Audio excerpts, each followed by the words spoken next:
Hi folks, నేను మీ doctor Anil, consultant neurologist, Anil neuro trauma centre, Vijayawada. ఈరోజు మనం చాలామంది పేషెంట్స్ అడిగే క్వశ్చన్, డాక్టర్ గారు నాకు హెడేక్ వస్తుంది, నాకేమన్నా మెదడులో ట్యూమర్ ఏమైనా ఉందా? ఈ టాపిక్ గురించి మాట్లాడాం. మనం మెదడులో కణితలు, ముఖ్యంగా ట్యూమర్ అనే దానికన్నా కణితలు 100లో మనం చూస్తే ఒక 10% కణితలు ఉంటాయి. ఈ 10%లో కూడా ముఖ్యంగా మనం 10-20%ని ఎక్కువగా టీబీ వల్ల కణితులు చూస్తుంటాం, ఇన్ఫెక్షస్ కాజెస్‌లో. అలానే ఇంకొకటి న్యూరోసిస్టిక్ సర్కోసిస్, అంటే ఒక పారాసైట్ మనం సరిగా కుక్ చేయకపోయినా నాన్ వెజ్‌లో గానీ, పోర్క్స్‌లో గానీ ఎక్కువ తినే వాళ్ళల్లో ఇది బ్రెయిన్‌లోకి వెళ్ళిపోయి ఒక సిస్ట్ లాగా ఫార్మ్ అవుతా ఉంటుంది. సో, ఈ కాజెస్ చూస్తాం. కొంతమందిలో ట్యూమర్స్‌లో కూడా బెనైన్ ట్యూమర్స్, అలానే మాలిగ్నెంట్ ట్యూమర్స్ అని ఉంటాయి. బెనైన్ ట్యూమర్స్ అనేవి మన బాడీలో ఉన్న సెల్స్‌నే అబ్నార్మల్‌గా అక్కడ ఒక కణితిలాగా ఏర్పడింది. కానీ అది గ్రోత్ ఉండదన్నమాట. అంటే పెరగదు.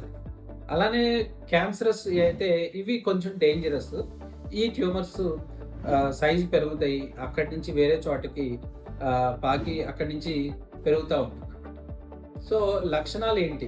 మాకిలా కణిత ఉన్నప్పుడు లక్షణాలేంటంటే, చాలా మందికి హెడేక్ ఉంటుంది. హెడేక్‌తో పాటు బ్రెయిన్‌లో ప్రెషర్ పెరిగి వామిటింగ్స్ ఉంటాయి. కొంతమందికి ఫిట్స్ లాగా ప్రెజెంట్ అవుతా ఉంటారు.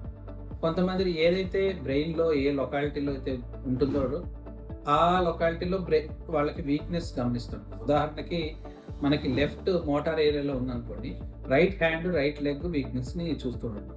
అలానే బ్రెయిన్ స్టెమ్‌లో ఏమన్నా కణిత ఉందంటే అక్కడ క్రేనియల్ నెర్వ్స్, అంటే మింగటం గానీ, అలానే శ్వాస ఏరియా గానీ, ఇలాంటి ఎఫెక్ట్ అవుతాయి. అలానే చిన్న మెదడు సెరిబెల్లంలో ఎఫెక్ట్ అయితే బ్యాలెన్స్ ఇష్యూస్, ఊరికే పడిపోవడం, నడక ఇబ్బంది, ఇవన్నీ చూస్తుంటాం. సో, ఇలా వచ్చినప్పుడు ఏం చేయాలి? మీరు ఫస్ట్ మీ దగ్గరలోని న్యూరాలజిస్ట్‌ని సంప్రదించాలి. ఎందుకంటే ఇది ఏం ట్యూమర్, ఎలాంటి ట్యూమర్, ఎలా ఎవాల్యుయేట్ చేయాలి, ఇవన్నీ కూడా మీ న్యూరాలజిస్టు ఎవాల్యుయేట్ చేసి వాళ్ళకి సులువుగా ఇది అని కాజ్‌ని ఎఫెక్ట్ చేసి, కాజ్‌ని ఐడెంటిఫై చేసి దానికి ట్రీట్మెంట్ ఇవ్వడం జరుగుతుంది. సో, ఈ భాగంలో మీకు కొన్ని స్కాన్స్ అడ్వైజ్ చేస్తారు. అదే ఎంఆర్ఐ కావచ్చు, సీటీ కావచ్చు. అలానే దాంట్లో ఏ కణితి అని ఐడెంటిఫై చేసి దానికి ట్రీట్మెంట్ తీసుకోవాలి. ఉదాహరణకి ఇన్ఫెక్షన్స్ ఉందనుకోండి, టీబీ వల్ల ఉందనుకోండి, టీబీ మాత్రలు మనం తప్పనిసరిగా కోర్స్ మొత్తం కంప్లీట్ చేయాలి. అలానే నిజంగానే క్యాన్సరస్ వల్ల ఉందనుకోండి, అది సర్జరీ చేసి తీసేయడం జరుగుతుంది.